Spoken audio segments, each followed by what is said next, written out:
Hello students, तो next topic है देखो रेजिस्टेंस। रेजिस्टेंस देखो क्या होता है, ये किसी कंडक्टर की प्रॉपर्टी होती है जिसकी वजह से उसके अंदर करंट का अपोज होता है। ठीक है, it is the property of a conductor due to which it oppose the flow of current through it. ठीक है, तो जो हमने ओम्स लॉ किया था, अगर ओम्स लॉ याद है, देखो ओम्स लॉ क्या था, आर इज इक्वल टू क्या था, वी अपॉन आई। ठीक है, तो यहाँ से भी जो रेजिस्टेंस का फॉर्मूला आ जाता है कि it is equal to ratio of potential difference and current. Clear, ये चीज़ भी आ सकती है। तो वैसे इसका फॉर्मूला, वैसे जो जनरल डेफिनेशन इसकी होती है वो यही होती है कि ये क्या है, अपोज करता है करंट के फ्लो को। ठीक है, किसी वायर में से करंट के फ्लो को अपोज करना, जिसकी वजह से वो क्या होती है, वो प्रॉपर्टी रेजिस्टेंस होता है। ठीक है, तो जो SI unit of SI unit of resistance क्या होती है, ohm. SI unit of resistance is ohm. Okay, ohm का सिंबल इस तरह से ओम का सिंबल होता है। Okay, this is the SI unit of ohm, SI unit of resistance. अब देखो डायमेंशन फार्मूला फाइंड आउट करते हैं।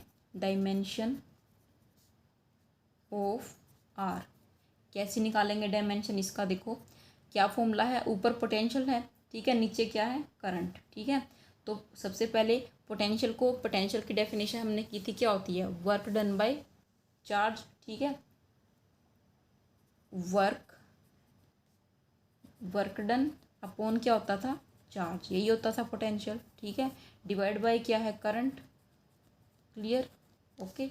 तो देखो वर्क डन का फॉर्मूला हमें पता है, डायमेंशन फॉर्मूला एम एल की टू टी की -2 होता था। डिवाइड बाय के इसका लिखना है चार्ज का क्या होता है, ए इंटू टी। क्लियर, और यहाँ पे क्या लिखना है, करंट का कितना हो जाएगा, एम्पियर, ए होता है। ठीक है, आई बात समझ में, ओके।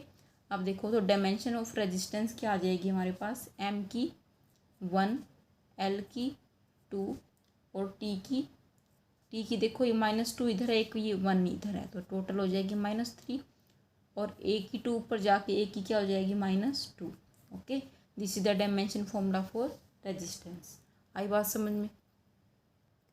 अब देखो ये रेजिस्टेंस है क्यों, किस वजह से ये जो रेजिस्टेंस है पैदा हो रहा है, किस वजह से होता है। देखो हमने देखो एक कंडक्टर लिया था लेंथ एल का, ठीक है, तो उसके ऊपर जब हमने इलेक्ट्रिक फील्ड लगाया था, ठीक है, इलेक्ट्रिक फील्ड लगाया था, तो क्या होता है, तो एक ड्रिफ्ट वेलोसिटी आ जाती है इलेक्ट्रॉन्स की। ठीक है, तो यानी जो इलेक्ट्रॉन्स हैं, जो फ्री इलेक्ट्रॉन्स होते हैं कंडक्टर के अंदर, तो जब पोटेंशियल उसके ऊपर जब हम अप्लाई कर रहे हैं, इलेक्ट्रिक फील्ड लगा रहे हैं, तो क्या होता है, जो इलेक्ट्रॉन्स है वो कोलाइड कर रहे हैं कंडक्टर के एटम्स के साथ। ठीक है, कंडक्टर के आयंस के साथ, एटम्स के साथ, जो लगातार क्या है, उनका कोलिजन होता रहता है। ठीक है, फ्रीक्वेंट कोलिजन होता रहेगा, यानी बीच बीच में अगर कोलिजन होता रहेगा तो क्या हो रहा है, एक टाइप से अपोज हो रहा है करंट का। ठीक है, इलेक्ट्रॉन को फ्लो करने से रोक रहे हैं कोलिजन, तो इस वजह से क्या होता है, रेजिस्टेंस अराइज होता है। देखो इसको एक एग्जांपल से समझ सकते हो, जैसे एक बच्चा दौड़ रहा है, ठीक है, साफ रोड है, तो दौड़ लगा रहा है तेज, ठीक है, तो लगातार अपना टारगेट वो बहुत जल्दी कंप्लीट कर लेगा सीधा, अगर बीच में कोई जो है ऑब्स्टेकल ना आए। लेकिन बीच बीच में अगर देखो कोई बीच में ऑब्स्टेकल आ जाए, कोई गड्ढा आ जाए, कोई ब्रेकर आ जाए, तो क्या है, उसकी जो स्पीड है उस पर अफेक्ट पड़ेगा।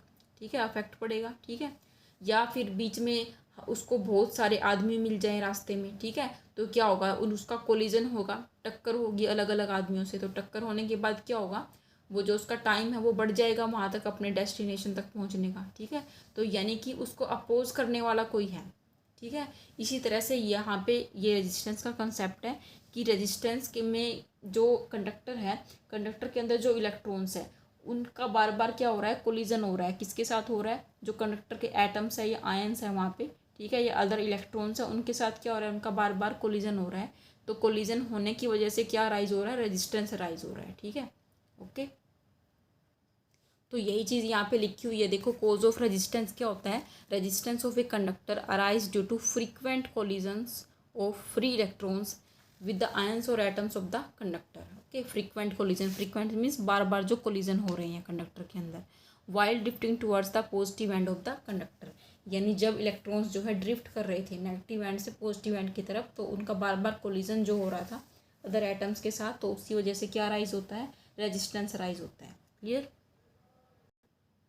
अब देखो अगर ये जो रेजिस्टेंस आर है ये जो कंडक्टर की लेंथ है उसके डायरेक्टली प्रोपोर्शनल है, ठीक है। यानी अगर हम लेंथ को इंक्रीज कर दे कंडक्टर की तो जो रेजिस्टेंस भी क्या हो जाएगा उसका बढ़ जाएगा, ठीक है। तो it is found that R is directly proportional to length L, ठीक है। L is length of the conductor जो हमने ली थी, क्लियर। तो आर प्रोपोर्शनल टू एल। अगर एरिया ऑफ क्रॉस सेक्शन उसका हम इंक्रीज करें, कंडक्टर का एरिया ऑफ क्रॉस सेक्शन अगर हम इंक्रीज करें तो रेजिस्टेंस क्या हो जाएगा उसका कम हो जाएगा, ठीक है। यानी जो रेजिस्टेंस है वो एरिया के इन्वर्सली प्रोपोर्शनल होता है। R is inversely proportional to area of the conductor. यानी अगर एरिया कम होगा, अगर कंडक्टर थिन है, ठीक है, अगर कंडक्टर थिन है यानी उसका एरिया ऑफ क्रॉस सेक्शन कम हो गया, ठीक है, तो उसके अंदर रेजिस्टेंस जो है बढ़ जाएगा, क्लियर। अगर एरिया ज़्यादा है, मोटा वायर अगर हमने लिया है तो उसका रेजिस्टेंस क्या होगा कम होगा, क्लियर। तो अगर इन दोनों इक्वेशंस को अगर हम कंबाइन करें, clear, this is equation number 1 and equation number 2। On combining, combine करने के बाद आर प्रोपोर्शनल टू क्या आ गया एल बाई ए, ठीक है। अब प्रोपोर्शनैलिटी को हटाओ, एक साइन लगाएंगे रो, ठीक है, this is rho L divide by A. तो जो ये हमारा जो कांस्टेंट ऑफ प्रोपोर्शनैलिटी आया है, रो इज कांस्टेंट ऑफ प्रोपोर्शनैलिटी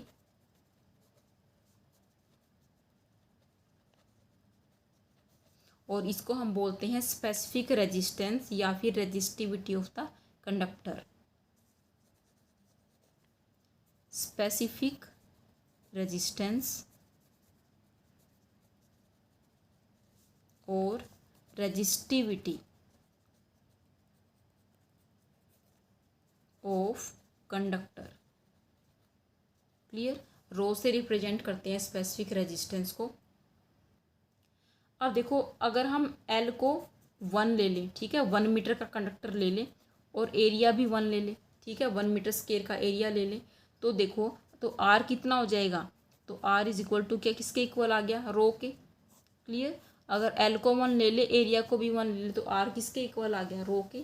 यानी स्पेसिफिक रेजिस्टेंस किसके इक्वल आ गया रेजिस्टेंस की, ठीक है। यानी कि जो रेजिस्टिविटी है वो एक टाइप का रेजिस्टेंस ही है। अगर मटेरियल का जो हमने लेंथ 1 मीटर ली है और उसका एरिया 1 मीटर स्क्वायर है, ठीक है, यानी कि स्पेसिफिक रेजिस्टेंस यहाँ पे क्या हो जाएगा, ये रेजिस्टेंस हो जाएगा यूनिट लेंथ और यूनिट एरिया के कंडक्टर का, ओके। तो स्पेसिफिक रेजिस्टेंस को डिफाइन करते हैं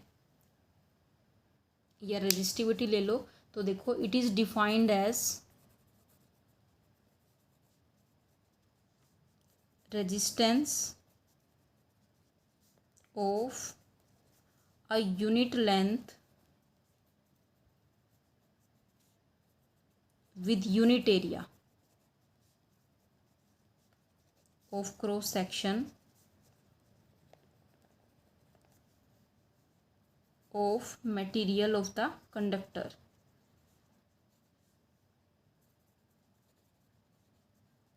समझ आई। It is defined as resistance of a unit length with unit area of cross section of material of the conductor.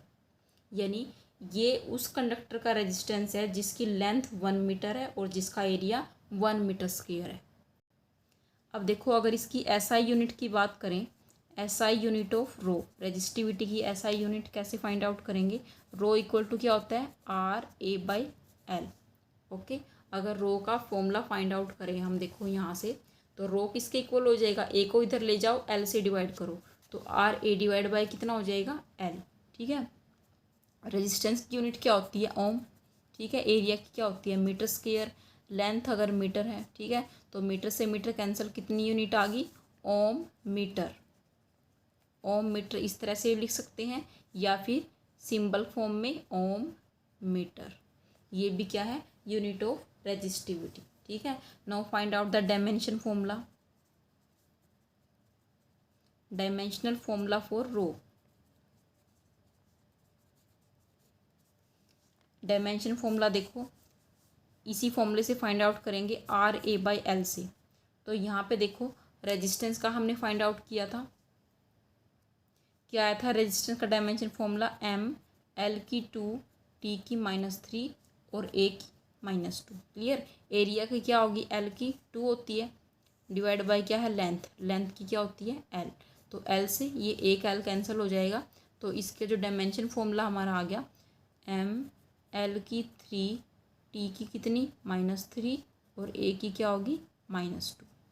Okay, this is the dimension formula for specific resistance और resistivity of a conductor.